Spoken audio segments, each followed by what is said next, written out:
We were in our 15th lesson in 2 Samuel, and the title of this lesson is, Does Sticking Your Nose in Another Family's Business Ever Really Work? Well, the reason why is because we've just finished, the last lesson was called A Father's Failure, a Fractured Family. And so someone now comes along who wants to help the father who failed unfracture the family. That's exactly what the reason why that these two stories follow each other here in 2 Samuel. And so if we remember at the end of the last lesson, David had found comfort knowing that Absalom had killed Amnon, the one who had violated his daughter Tamar. David's daughter Tamar. But Absalom, if you remember, had run in fear up to Gersha to preserve his life because he did not know how David was going to respond to what he was doing by taking control. Because this was David's responsibility as the king. It was also David's responsibility as the father. But because David didn't act, any blood kin could have enacted this law upon Amnon to kill him for what he did to Tamar.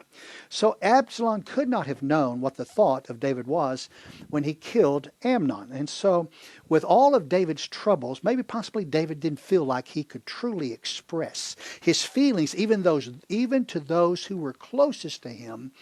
And so as chapter 13 came to a close, the writer expressed that David was comforted knowing that Amnon's punishment had been performed, even if it had been at the hands of Absalom, his brother, instead of at the hands of David.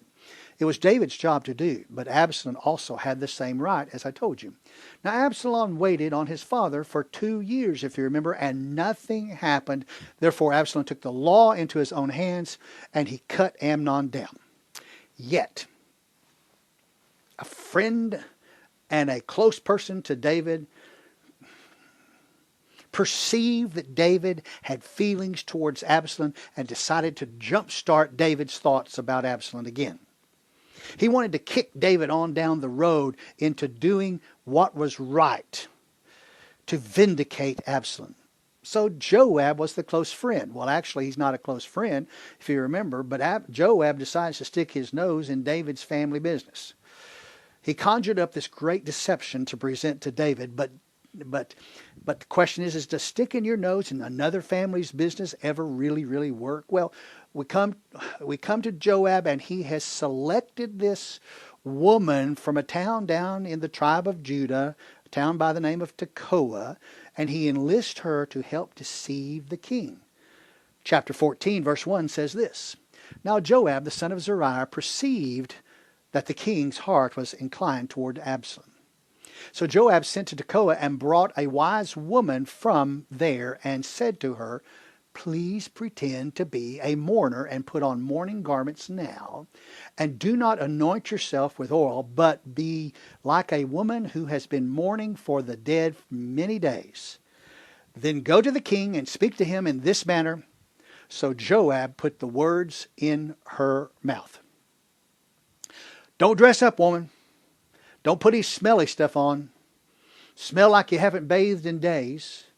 Look like you've been mourning and tearful for days. It is interesting that Joab, David's nephew by his sister Zeruiah. Did you catch that? David has a sister by the name of Zeruiah. Zeruiah has a son by the name of Joab. This is Joab. Joab has perceived that David is longing for Absalom. To perceive means to somehow come to a knowledge of something. Now, we do not know how Joab perceived this about David, that he had a longing for Absalom, had even thinking about Absalom.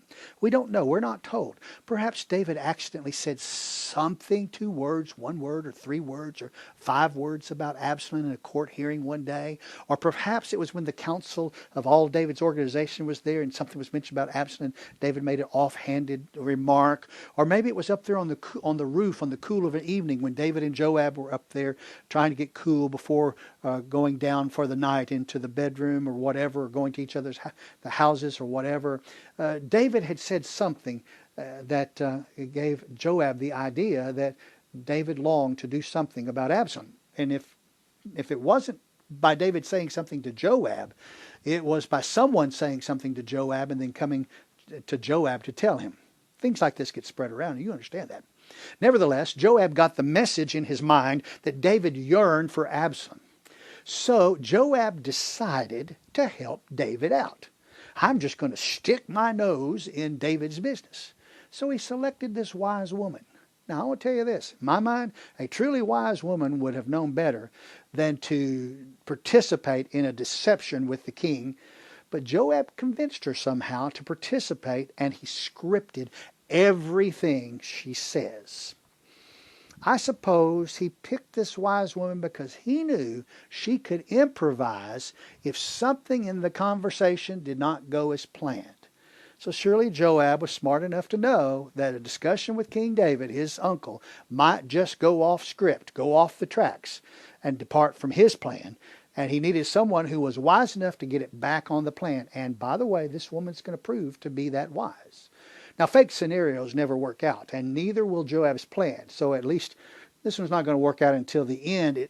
Joab's plan is going to come to fruition of what he wants, but Joab's plan is going to make the relationships between David and his family, and especially Absalom, worse. Joab should have kept his nose out of it. So Joab should have known better than to go to a town just south of Jerusalem in David's home tribal area to enlist a woman. Should have known better. But again, that tribal area belonged to Joab. That's where he lived. And this must have been the smartest woman, the wisest woman that Joab knew.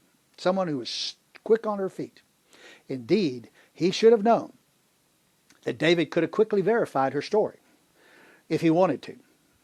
Now, had Joab enlisted some woman from up, say, Asher, tribal area of Asher, tribal area of Naphtali, tribal area of Manasseh, that truth would have been much harder to obtain because that's 60, 70, 80 miles away. Nevertheless, Joab enlisted her and she agreed. Our writer does not spend much time telling us how Joab and this woman rehearsed in the back rooms. Why does he not tell us that? Because the writer wasn't there.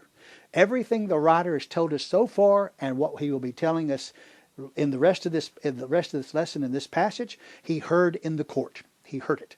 So the writer did not participate in that backroom rehearsal. He only knew what is coming up was in the courtroom. Verses 1 through 3 we've just read.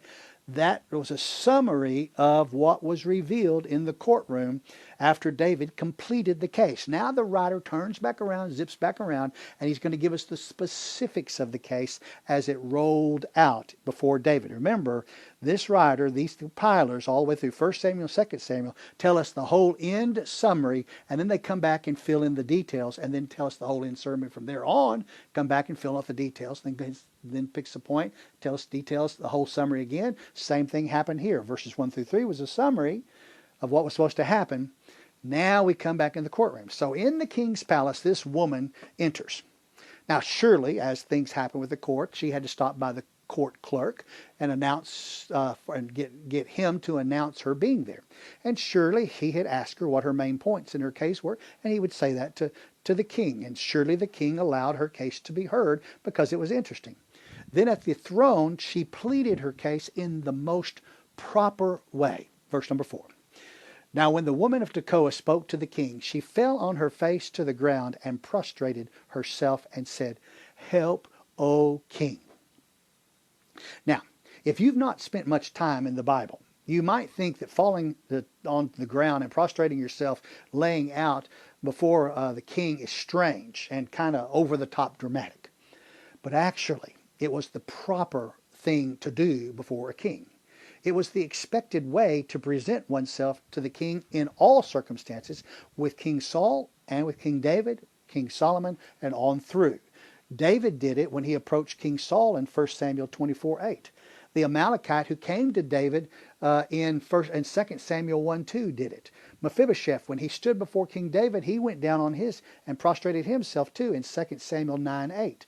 This woman of Tekoa is doing it here. Later on in verse 22 of this same passage, Joab is going to do it before King David. Absalom, when he finally gets to go meet his father, David, in 2 Samuel 14:33, he will prostrate himself before his father. The same will occur with Ziba in 2 Samuel 16:4.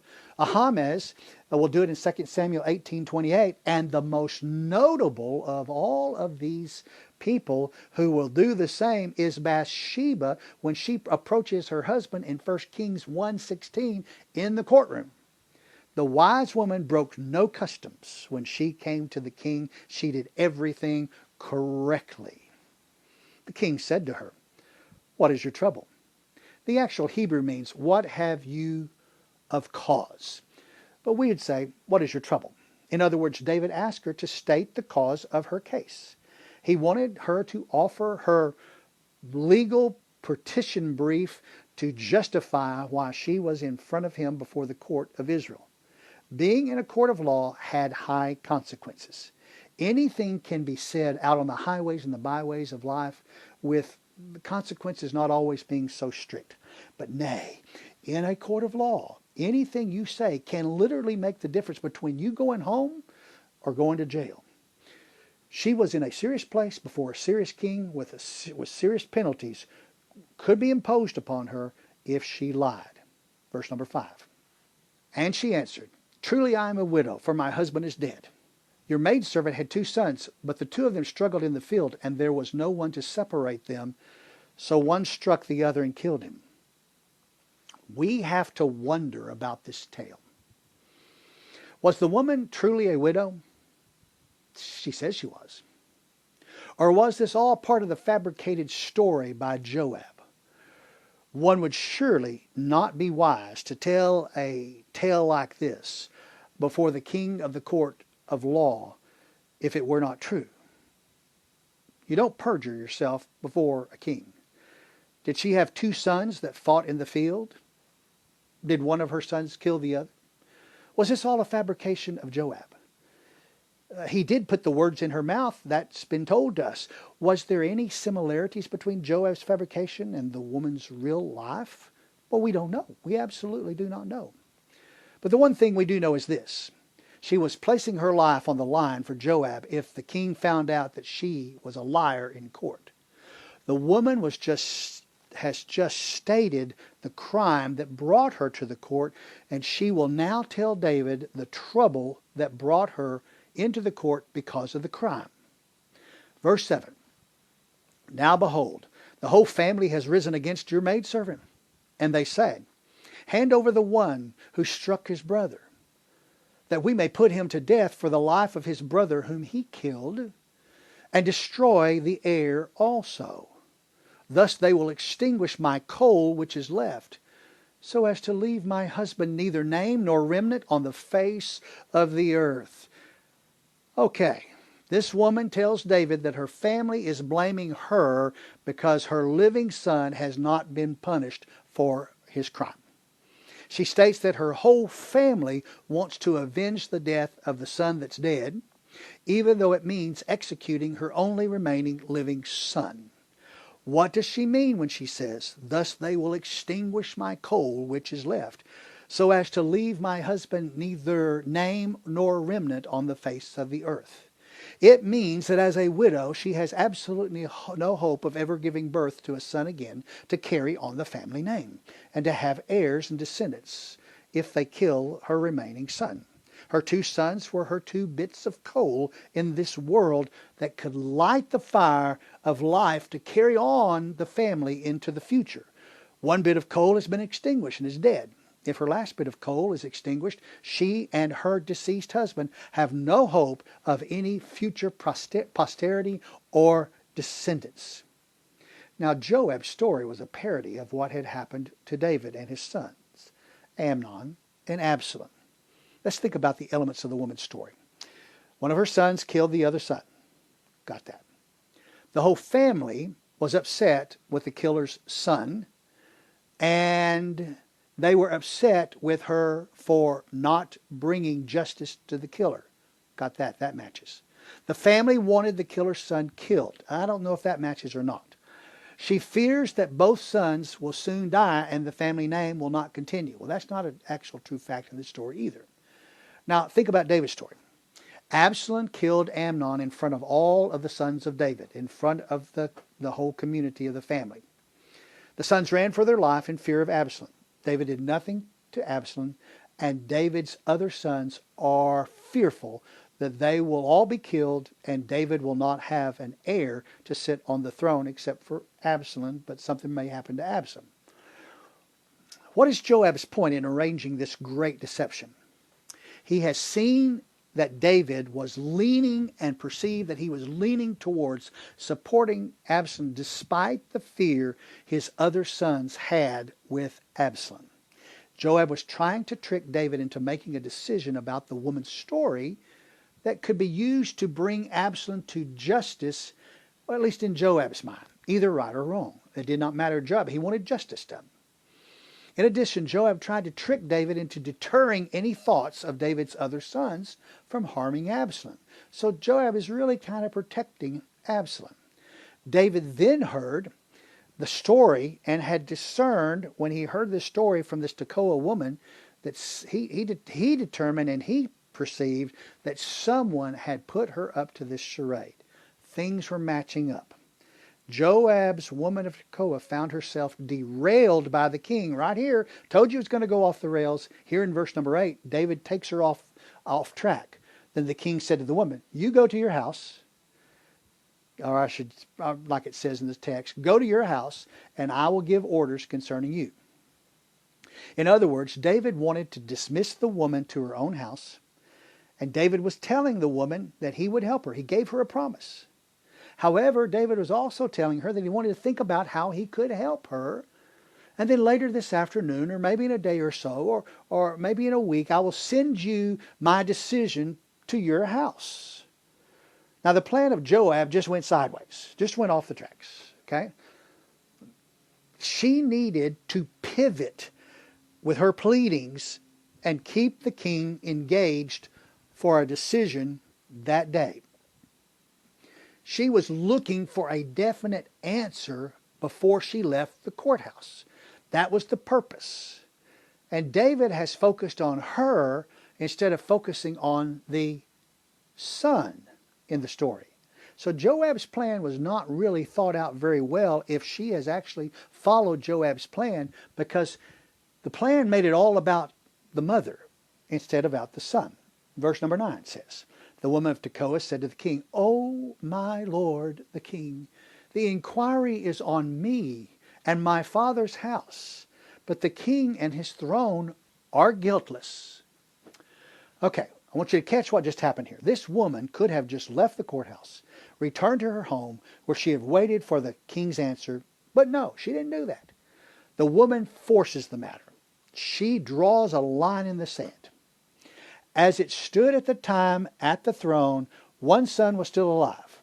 Therefore, on one side of the line, of this line in the sand, she stood as the guilty one who has not let the law be fulfilled concerning the punishment required for her living son. So she realizes that on this side of this line she's drawn, she's being the one being attacked. So she's got to get this back on track.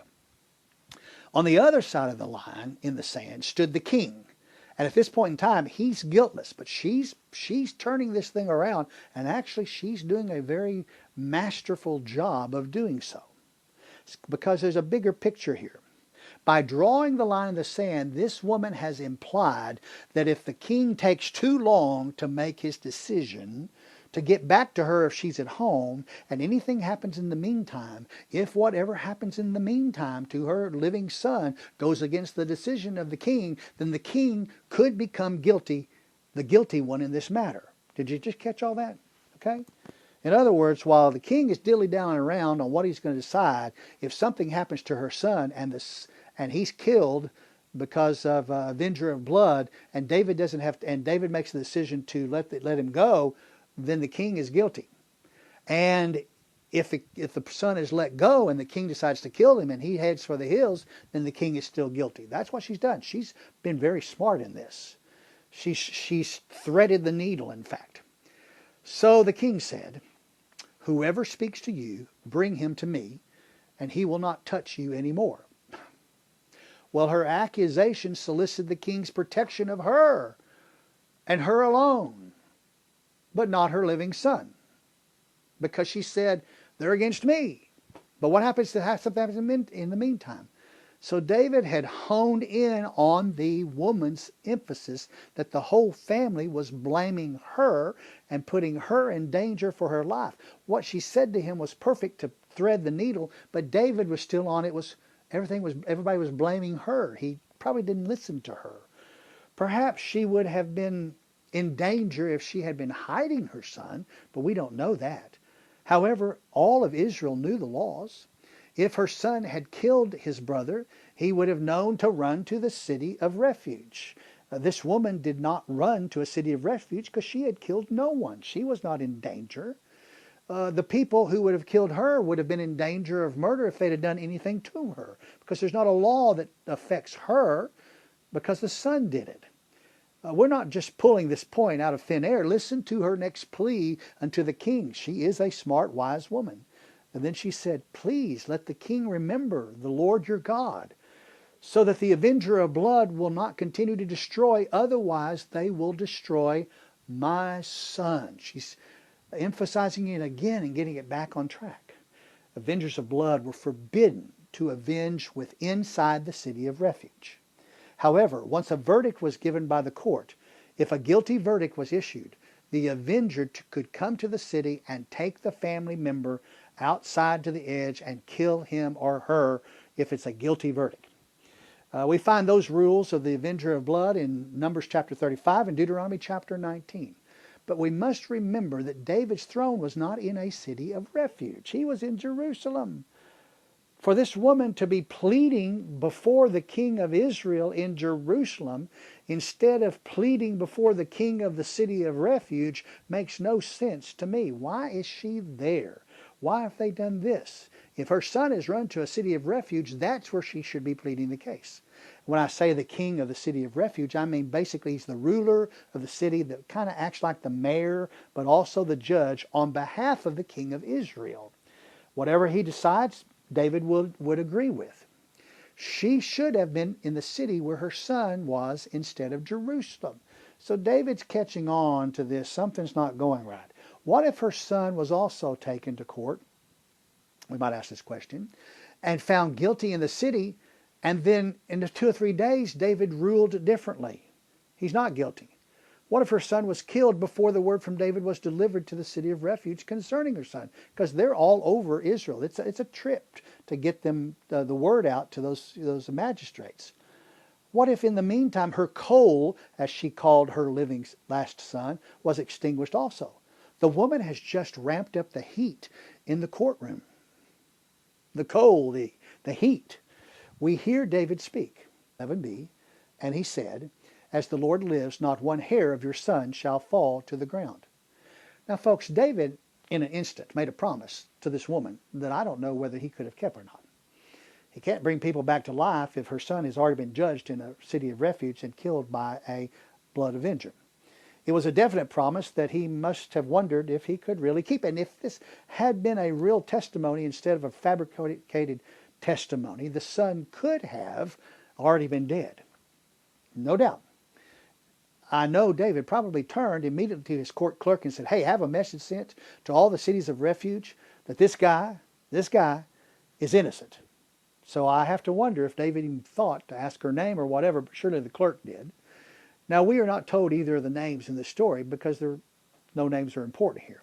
I have to wonder what would have happened if the order came to the city of refuge and the city of refuge declared that someone is innocent and that person has not in any of the 6 cities of refuge registered for a potential court hearing. What would have been the protocol then? And we're not told. But eventually that would have come out. The woman had pleaded with the king for justice, but the king had derailed her plans. And because the king derailed her plans, she tried to flatter David by saying he was guiltless in this. But in her statement, she implied that he might not be guiltless if he waits too long into the future. But David knew she had someone behind him pulling the strings in the story. Therefore, he instructed her to bring that person to him. The king had forced her to continue this story with more from her. He had also promised her living son would not be punished by a blood avenger or an avenger of blood. Now, across the nation of Israel, Joshua, when he established the cities of refuge there when they were conquering the land, the promised land, these cities allowed people who killed someone accidentally or intentionally to run to the city for a court case to get a verdict on whether they were innocent or guilty. These cities were Kadesh, Shechem, Hebron, Ramoth, Golan, and Bezer. 3 on the east side, 3 on the west side. Hebron would have been the closest city for this son to run to from his home and be safe until a court ruling decided his fate. That's just 20 miles from Jerusalem. However, this was a fake story. Her son had not killed his brother. Nevertheless, had her son killed his brother and not run to one of these cities, any blood kin of a living son could find him and kill him without any repercussions whatsoever. If the son had gotten to a city of refuge, the court would have heard testimony. If it was determined that the death was an accident, the killer would be allowed to go free. It was an accident. Go home. No one would ever kill him. And if anybody did, they would be considered a murder, and the whole process would start over again for them. However, if the death was determined to be intentional, the killer was put to death. How would this apply to Absalom? If you remember, after Absalom killed Amnon, he ran to Gersha. Now, do you remember that we told you that today's Gersha sits in the area called Golan Heights? Golan. Gersha sat as part of the city of Golan, a little division, a little area of the city of Golan in David and Absalom's day. So do you remember we told you that Golan was one of the 6 cities of refuge set up by Joshua on the east side of the river up in the Manasseh area? Therefore, Absalom was in a city of refuge, the part of the city called Gersha. And he was safe there until a verdict was presented and determined in his case. He was not innocent of killing someone. He had killed someone. Yes, he had killed someone. He was not guilty of murder, but he had murdered someone. Amnon's death was not an accident. Absalom had planned to kill him for 2 years. However, during the 3 years that followed, Absalom was at Gersha of Golan, and no one brought a case against him. Not even a blood kin, not even his father the king. But here is something you may not have caught in this story. And I ended last week's story with this question, last week's lesson with this question. When Absalom ran to Gersha, he ran to Talmai, the son of Ammihud, the king of Gersha. Chapter 13, verse 37. Who was Talmai, the king of Gersha? Looking back into chapter 3 of this book, 2 Samuel, we discover that Absalom was David's 3rd son born with his wife named Maacah. They were also the parents of Tamar, Absalom's full-blood sister. David's wife, Maacah, was the daughter of Talmai, king of Gersha. Chapter 3, verse 3. Absalom had run to his grandfather's home for protection. No wonder no one brought a case against Absalom in the city of refuge, because Talmai was the one who would be sitting as the king of the court there in Gersha, in Golan. David knew where Absalom was, and he knew his grandfather would not do anything to him because Absalom had avenged Talmai's granddaughter. She had been violated by her half-brother that was no relation to Talmai. So this woman of Tekoa complained to David because of his response, and she called David's hand and accused him of failing to do his job as king. But really, she accused David of failing to do his job as a father. The woman will turn from giving her own testimony now in court to preaching a religious message to the court and to the king. She's about to move from the fabricated to the factual. Everyone in the nation must have known that Amnon was dead. Absalom was with his grandfather in the city of refuge. Had been there for 3 years. Word had surely spread. And King David had done nothing at all to handle Absalom, either rightly or wrongly. She's about to turn her story into David's story. It's not my story I'm presenting here, David. This is your story. Verse number 12. Then the woman said, "Please let your maidservant speak a word to my lord the king." And he said, "Speak." The woman said, "Why then have you planned such a thing against the people of God?" Question mark. David must have thought, wow, where did that come from? He was judging her case, and she made this case not about her. She made this case about him. Why then have you planned such a thing against the people of God? Now, of course, the people of God is the nation of Israel at this time. This woman has just accused David of putting the nation of Israel in jeopardy. This woman has just accused David of putting the nation of Israel in jeopardy through his own actions. Properly, David has done this by doing nothing with Absalom. She continues to speak. For in speaking this word, the king is as one who is guilty, in that the king has not brought back his banished one. Bam! It's on David. This story is about David. The woman has nailed David to the wall. She's not the guilty one of protecting her son, but David is the guilty of failing to protect his son. Absalom, who had been banished to Talmai in Gersha of his own effect, was there and did not know if he could come or go, and his father had not helped in any way, and no one had brought a charge against him. So he just had to stay there. Listen on to this brave woman. For we will surely die and are like water spilled on the ground, which cannot be gathered up again. Yet God does not take away life, but plans ways so that the banished one will not be cast out from him. Now the reason I have come to speak this word to my lord the king is that the people have made me afraid.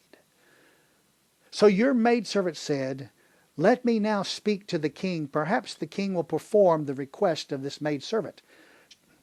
For the king will hear and deliver his maidservant from the hand of the man who would destroy both me and my son from the inheritance of God. Not just a posterity with descendants, but the inheritance. The woman is not afraid of her whole family in this fabricated story. She's afraid of what God is going to do to her nation, because David has failed to proclaim to the nation that Absalom is innocent in the death of Amnon. For he cut him down when his father failed to do so according to the law. Only by the king changing his mind and stepping up to do what is right will this woman, along with her real sons, along with all of her blood nation of Israel, be safe from the wrath of God if David does not do what is right within his own family. Verse 17. Then your maidservant said, please let the word of my lord the king be comforting. For as the angel of God, so is my lord the king to discern good and evil.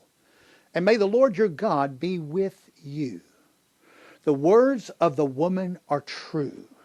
David had been like an angel of God since he became king, and really even some before that. We must remember that the word angel means messenger. David had been God's messenger to the nation of Israel. However, David had failed in the capacity during the days of his reign as king with this Absalom, Amnon, Tamar issue. Her prayer is that David will once again be the Lord's messenger. As I think about this last interaction with the woman of Tekoa, I see in my mind's eye that David has now put two and two together, and I think I would have too. And he knows the source of this verdict, which she has spoken against him as king. It has to come from someone who knows the whole story. She has accused David of being a sinner, or the sinner in this case, not her.